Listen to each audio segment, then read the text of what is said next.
On se propose, au cours de cette activité, d'étudier pourquoi les canons de Nelson lors de la bataille de Trafalgar ont été plus efficaces que ceux de Napoléon. Derrière cette étude historique, il s'agit d'étudier la quantité de mouvement, une notion très importante en physique.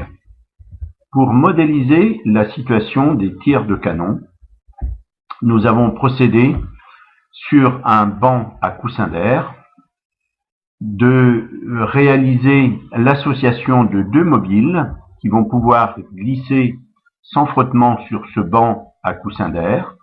Les deux mobiles sont d'abord réunis l'un contre l'autre, puis soudainement lâchés. Entre les deux mobiles, il y a un ressort et effectivement, le système éclate en deux parties. La particularité, c'est que l'un des deux mobiles aura des masses qui seront différentes pour chaque expérience. On étudiera le mouvement de chacun des deux mobiles après éclatement.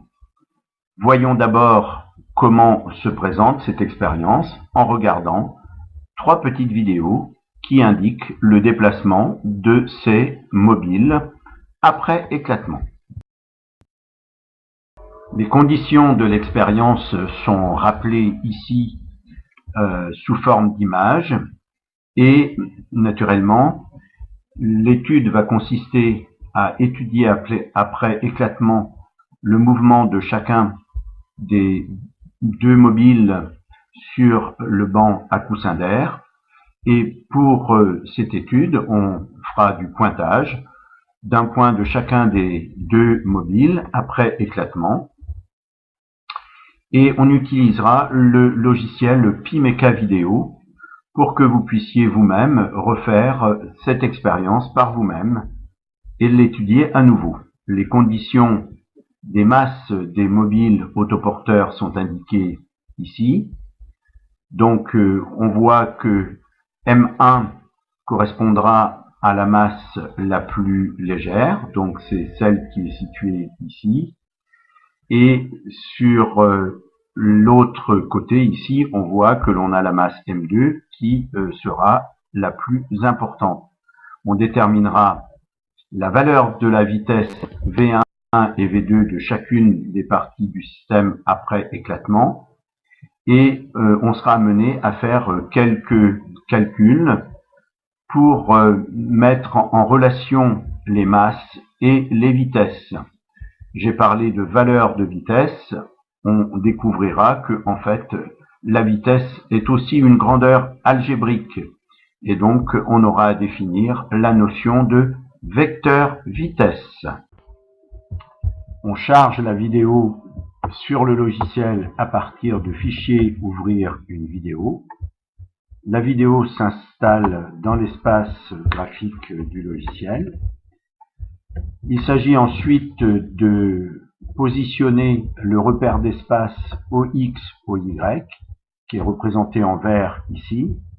Donc on peut faire changer d'origine et se poser la question de savoir où on va placer ce repère d'espace. Alors j'ai choisi de le placer ici entre les deux ressorts lorsque le système vient juste d'éclater. Bon, bien, par exemple ici. Ensuite, lorsque le repère d'espace est mis en place, il faut définir une échelle. Alors l'échelle sera définie ici comme étant 0,1 mètre sur la longueur de chacun des mobiles. Bon, pour un seul mobile suffit. Ici, on aura sensiblement 0,1 mètre. On va étudier deux points du système puisque le système éclate en deux parties. Et on va donc démarrer le pointage. Alors on peut choisir de démarrer le pointage par exemple en choisissant un point de ce mobile qui s'en va vers la droite, puis un point de ce mobile qui s'en ira vers la gauche. Donc je commence le pointage, par exemple à partir de ce point-là, ça pourrait être un autre point, puisque les deux parties du système sont en translation sur le banc à coussin d'air. Donc voilà le premier point, voici le deuxième point. Et évidemment, la vidéo avance normalement. Le petit outil zoom me permet de bien affiner le pointage. Et on fait ainsi de suite jusqu'à la fin de la vidéo, ou en tout cas jusqu'au moment où on peut saisir des points. Alors naturellement, il y a un petit décalage sur le pointage qui se fait horizontalement ici, quasiment exclusivement, mais c'est à l'appréciation, bien entendu, du pointage. Alors on pourra faire exactement la même chose pour les 3 vidéos qui sont disponibles sur le même sujet. Et lorsque le pointage est terminé, donc il est presque terminé ici, qu'on vérifie qu'on pointe correctement chacun des points du système, on voit que le système a bien éclaté en 2 parties, alors qu'au départ, il ne constituait qu'un seul bloc. Voilà, donc on est arrivé à la fin du pointage. On peut regarder dans l'onglet trajectoire les 2 trajectoires des 2 points 1 et 2. Ce sont 2 trajectoires tout à fait rectilignes, 2 lignes droites. Et on voit aussi que les points sont équidistants pour des intervalles de temps qui sont égaux. Ici, la vidéo a été réalisée avec une image tous les 50 millisecondes. Et donc, on voit que pour chacun des points, on a un mouvement rectiligne et uniforme. Évidemment, on voit que le mobile de droite est allé vers la droite et le mobile de gauche s'en est allé vers la gauche, c'est-à-dire en sens opposé. On peut récupérer les différentes coordonnées des points qui ont été saisis. Donc x1, y1 pour le premier point, x2, y2 pour le deuxième point. Alors il y a une chose que l'on remarque assez bien, c'est que effectivement x1 varie, augmente. y1 reste quasiment constant, c'est normal, puisque le mobile reste toujours sur la direction OX. x2, on va dire, diminue de manière algébrique. On a bien un signe moins pour x2. Et pour y2, on a une valeur qui reste aussi constante. Alors, elle est négative forcément, puisqu'on avait choisi un repère OX, OY au-dessus des 2 points que l'on a saisis. On pourra copier ces différentes mesures dans le presse-papier. Ça veut dire que ces mesures vont pouvoir être importées dans un tableur. Alors, j'utilise un tableur tout à fait classique et tout à fait libre d'accès, c'est LibreOffice. On pourrait utiliser OpenOffice, on peut utiliser aussi Excel. Lorsque le logiciel va être ouvert, il me suffira tout simplement de transférer les données dans ce logiciel. Ici, il suffit simplement de faire édition, coller. Les données apparaissent ici en A, B, C, D, E, avec première colonne T en seconde. On voit que effectivement les images ont été choisies, ont été prises tous les 50 millisecondes. On a beaucoup de points après la virgule, donc là aussi on peut faire une petite sélection du tableau. Ici, choisir le format, donc appliquer le format scientifique. On peut zoomer aussi toutes ces mesures pour les rendre visibles devant soi. On voit bien que ici on a bien une image tous les 50 millisecondes. On voit que Y1 et Y2 ne changent quasiment pas, donc on a dit qu'on pouvait s'en dispenser, donc on les supprime. On va copier les valeurs de la colonne D que l'on va mettre dans la colonne C. Et nous sommes donc ramenés, par exemple, à déterminer la vitesse du point du mobile de droite, donc que l'on va appeler V1, par exemple. V1 x, on peut ajouter x pour dire qu'on est toujours selon x. Ici, on va faire le calcul de cette vitesse. Donc, dans la cellule de ligne numéro 3, dans la cellule D3, on va faire égal. Parenthèse, la valeur de x à l'instant T2, moins la valeur de x à l'instant T0, et on va diviser par l'intervalle de temps entre T0 et T3 ici, c'est-à-dire 2 fois 50 millisecondes, c'est-à-dire 100 millisecondes, c'est-à-dire 0,1 seconde. On aura ainsi le résultat. Ce calcul peut être recopié dans toutes les cellules. On voit bien qu'on ne peut pas faire le calcul de la vitesse dans la première cellule ni dans la dernière. On se contentera de ces valeurs-là. On peut là aussi appliquer le format numérique scientifique. Voilà, et on se rend compte que les valeurs de la vitesse ici sont quasiment les mêmes. Si on veut avoir une précision plus importante de la valeur de la vitesse, on pourra dans cette dernière cellule calculer la valeur moyenne des valeurs qui ont été collectionnées dans la colonne. Donc on fait ceci tout simplement. Voilà, et on fait entrer, et on a la valeur ici. Alors on fait la même chose dans la colonne E. On va calculer cette fois V2 x, on est toujours selon x. On fait le calcul de la vitesse comme ceci, et on fait parenthèse, donc x2 à l'instant T2, moins x2 à l'instant T0, divisé par 0,1 seconde, puisque la durée reste la même. Alors, on prend le calcul jusqu'à cette ligne, la ligne 11, et là aussi on voit qu'à la précision du pointage près, évidemment, on a des valeurs qui sont très proches les unes des autres. On pourra calculer la valeur moyenne. Ici, il suffit de copier le calcul dans la cellule suivante, et on a cette valeur ici. Alors, quelque chose de remarquable, évidemment, c'est que la vitesse du point numéro 1 qui s'en allait vers la droite est positive, alors que la vitesse du point numéro 2 qui s'en allait vers la gauche est négative. Tout ceci est lié au fait que l'on a bien choisi le repère d'espace au milieu de l'ensemble du système, tout à fait au point de départ.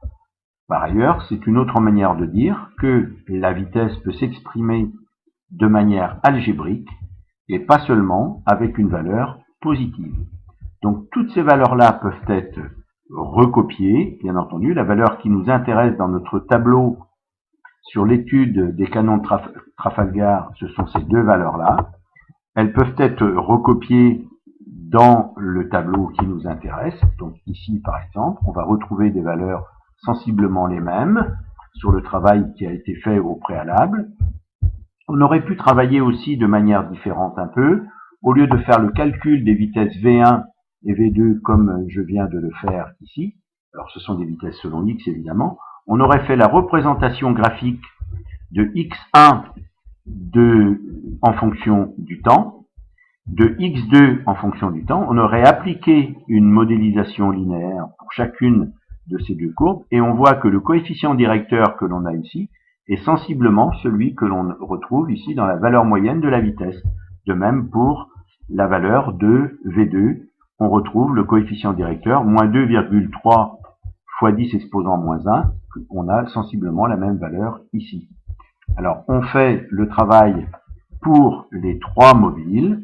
Voilà, donc on recueille évidemment les vitesses. C'est ça qui nous intéresse dans un premier temps. Du point de vue pratique, c'est de récupérer les vitesses. On l'a ici, bien entendu. Alors, on voit que quand le mobile est plus lourd, eh bien la vitesse est plus petite en valeur absolue. En valeur algébrique, évidemment, elle est aussi plus petite puisqu'on a une valeur négative ici. Mais en valeur absolue, on voit bien que ce n'est plus la même valeur absolue.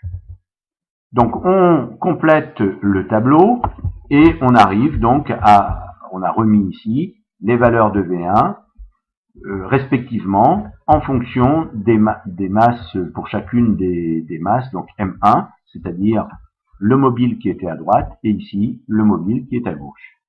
Alors il y a quelque chose d'assez remarquable, c'est que ici, bien entendu, on a des vitesses qui sont positives, ici on a des vitesses qui sont négatives.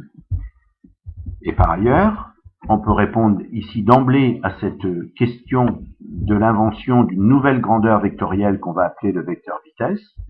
On constate que les deux mobiles après éclatement se déplacent en sens opposé. On peut donc définir les vitesses comme des grandeurs vectorielles avec une direction qui est celle du mouvement, c'est-à-dire l'horizontale, un sens qui est celui du mouvement, c'est-à-dire pour un mobile, il y en a un qui va vers la droite et l'autre qui va vers la gauche, et une valeur qui est déterminée ici par le logiciel comme étant le coefficient directeur des droites, ou bien la valeur moyenne que l'on a déterminée à l'aide du tableur et qu'on en a représentée ici. Alors chacune de ces deux grandeurs qu'on va appeler V1 et V2, qui sont des vecteurs vitesse, peuvent être représentées par des flèches.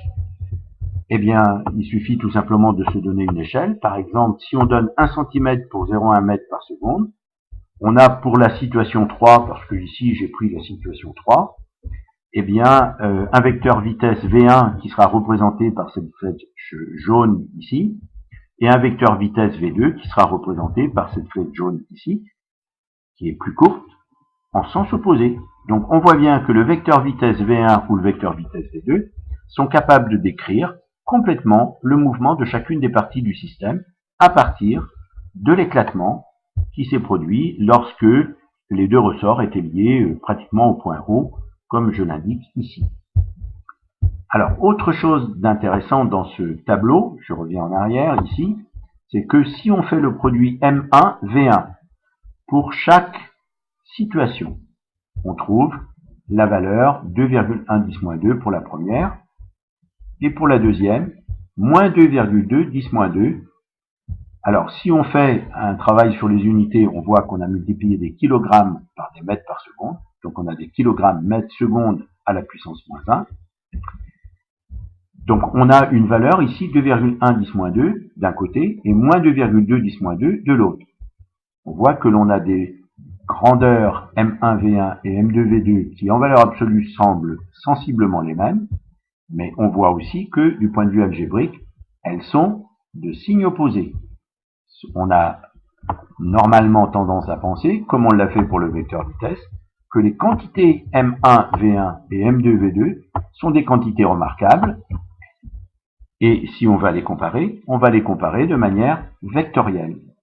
Alors si on s'intéresse à la situation numéro 2, quand on multiplie la vitesse par la masse, on arrive à une grandeur 1,9 fois 10 puissance moins 2, j'ai laissé deux chiffres significatifs, et ici moins 2,0 fois 10 puissance moins 2, là aussi quelque chose de remarquable, on a sensiblement la même valeur absolue, et on a deux valeurs algébriques qui sont opposées. Alors vous allez dire que c'est pas exactement vrai, mais c'est vrai à la précision du pointage que l'on a fait, et compte tenu de l'incertitude que l'on peut estimer sur chacun des pointages. Quand on est dans la situation 3, eh bien quand on fait les produits MV, M1V1, M2V2, on peut faire le même constat. Donc on vient de faire apparaître ici une nouvelle grandeur, qui est M1V1, qui est M2V2. Ces deux grandeurs M1V1 seront appelées quantité de mouvement de chacune des parties du système.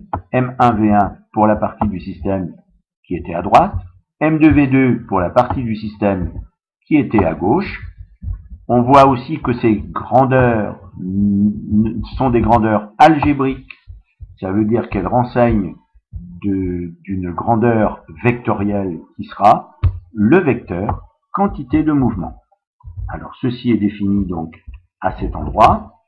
On voit que avant l'explosion, le système était immobile. Après explosion, chacune des parties est en mouvement rectiligne uniforme dans le référentiel terrestre. Les deux systèmes, donc les deux parties du système qui constituent donc le système des deux mobiles, est considéré comme isolé ou pseudo-isolé.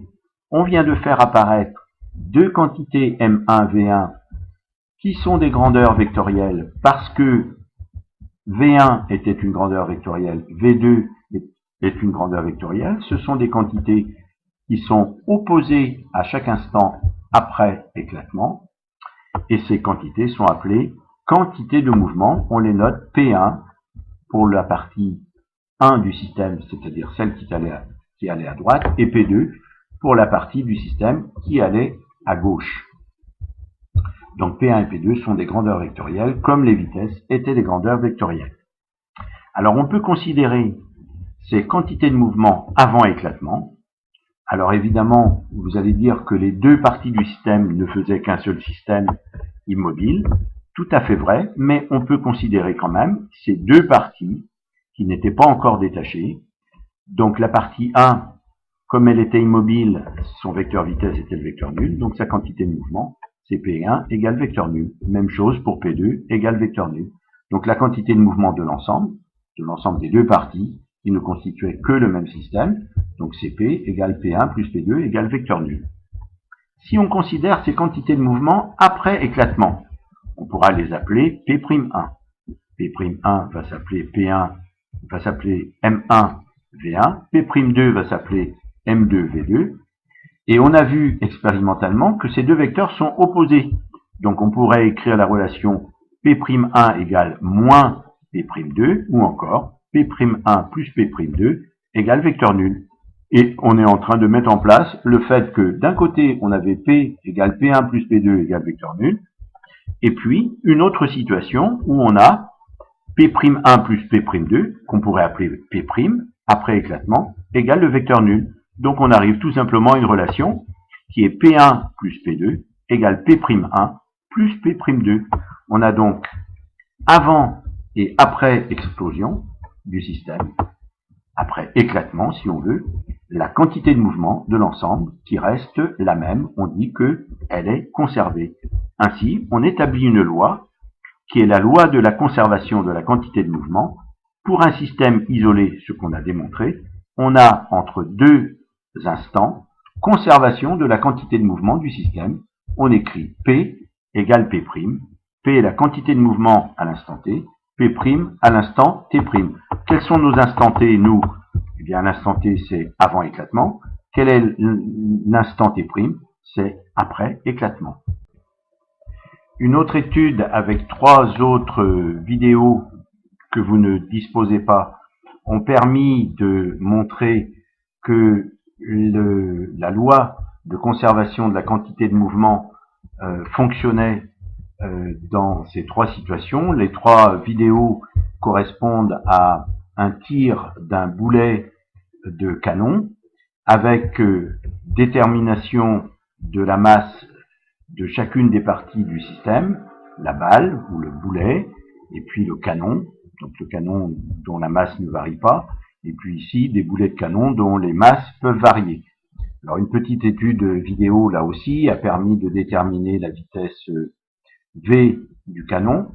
On va dire vitesse de recul. Vous voyez qu'elle est négative, ça veut dire que dans ces conditions, le canon est parti en arrière, et puis le boulet, la vitesse du boulet de canon avec une valeur positive, c'est-à-dire que le boulet est parti vers l'avant. Et ceci a été fait donc à partir d'une petite vidéo. Et ce qui est remarquable aussi, c'est que on voit que les produits MV, ici, pour chacune des situations, eh bien, restent les mêmes en valeur absolue, mais qu'on a une valeur négative pour le canon, une valeur positive pour le boulet. Si on considère ces grandeurs comme étant des grandeurs vectorielles, on voit que là aussi, on peut considérer que avant le tir, eh bien, les deux parties du système étant assemblées correspondent au vecteur nul. Les deux parties du système après éclatement, c'est-à-dire après le tir, ont des quantités de mouvement qui sont opposées, donc leur somme reste encore le vecteur nul. Il y a bien conservation de la quantité de mouvement. Donc évidemment, on est dans une situation quasiment identique à la situation précédente. Du coup, on va pouvoir revenir sur les canons de la bataille de Trafalgar et de calculer la vitesse de recul des canons. On va prendre par exemple les canons de 32 qui étaient installés donc à bord du bateau ou des bateaux de la flotte de l'amiral Nelson. Alors on va considérer d'abord le système avant le tir. Le système avant le tir, c'est le canon et tout son appareillage avec le boulet qui se trouve à l'intérieur. Et puis on va considérer une deuxième situation, c'est juste après le tir, où évidemment le canon, c'est tout le canon, le tube du canon et tout son appareillage, mais le boulet cette fois est sorti du canon. Donc si on s'en tient à la conservation de la quantité de mouvement, eh bien avant le tir, on va considérer que c'est l'instant T. On a un vecteur quantité de mouvement pour l'ensemble qui est P, qui est le vecteur nul, puisque le système est immobile. On peut considérer que, bien entendu, ce vecteur quantité de mouvement est considéré comme étant le vecteur quantité de mouvement du boulet qui est à l'intérieur, et puis du canon, le fût, plus son appareillage, P2. Donc P1 plus P2 égale vecteur nul. Après le tir, on a toujours on a P'1 et P'2. P'1, ça reste le canon et le tube plus son appareillage. Et puis cette fois, eh bien, P'1 qui est le vecteur quantité de mouvement du boulet qui est sorti. L'ensemble P'1 plus P'2 peut être appelé P'. Si on considère que le système est isolé avant le tir et juste après le tir, eh bien, on peut appliquer la conservation de la quantité de mouvement, à savoir P égale P', on peut le surligner par exemple ici, c'est-à-dire que P'1 plus P'2 est égal à P1 plus P2, et tout ça c'est égal au vecteur nul. Donc on va pouvoir écrire une relation qui sera M1 V1 plus M2 V2 égale vecteur nul. Ce qui concerne l'indice 1 correspond au boulet de canon. Ce qui concerne l'indice 2 correspond eh bien, au canon lui-même et son ensemble. Donc on aura M1V1 plus M2V2 égale vecteur nul. Alors, il s'agit bien entendu de traiter ici une relation vectorielle. Il y a plusieurs manières de le faire. La manière la plus simple, c'est de projeter cette relation sur l'axe horizontal orienté vers la gauche, qui est représenté ici sur la figure. Voilà l'axe X', sur lequel on va pouvoir projeter cette relation vectorielle comme on le fait en mathématiques. Donc ici, on va obtenir que M1, V1, on a M plus M1, V1, puisque V1 est dans le sens de l'axe X' qui est ici. Par contre, on aura un signe moins pour V2, puisque V2, le canon va partir en arrière avec la vitesse V2 dans le sens opposé à V1. Donc on aura M1 V1 moins M2 V2 égale vecteur nul. Alors là, il s'agit de faire un calcul algébrique. On aura M1 V1 égale M2 V2. Si c'est V2 qui nous intéresse, c'est-à-dire la vitesse du canon, on aura donc V2 égale M1 sur M2 multiplié par V1. Si on a les valeurs numériques des masses et de la vitesse du canon, du boulet de canon, pardon, eh bien, il suffit de reprendre ces valeurs-là dans le tableau du document qui a été donné précédemment, et on fait le calcul, et on a une valeur de la vitesse V2 qui est égale à 2,1 mètres par seconde. Alors, qu'est-ce que ça veut dire? Ça veut dire que si on ne prend aucune précaution, quand on tire au canon, eh bien, le boulet s'en va bien vers l'avant, c'est l'intérêt, évidemment, mais on voit aussi que le canon lui-même recule vers l'arrière. Donc l'ingéniosité de l'amiral Nelson, c'était effectivement de bien arrimer ses canons sur le navire pour limiter la valeur de la vitesse V2, de faire en sorte que, évidemment, ces canons soient très vite prêts pour le tir suivant, et un tir qui ferait beaucoup moins bouger l'ensemble du bateau, et donc de pouvoir être beaucoup plus précis sur son tir. Voilà pourquoi l'amiral Nelson a tout simplement remporté la bagarre de Trafalgar, alors que Napoléon avait beaucoup plus de bateaux que l'amiral Nelson. Voilà quel était l'intérêt de l'étude de la quantité de mouvement sur cet exemple historique.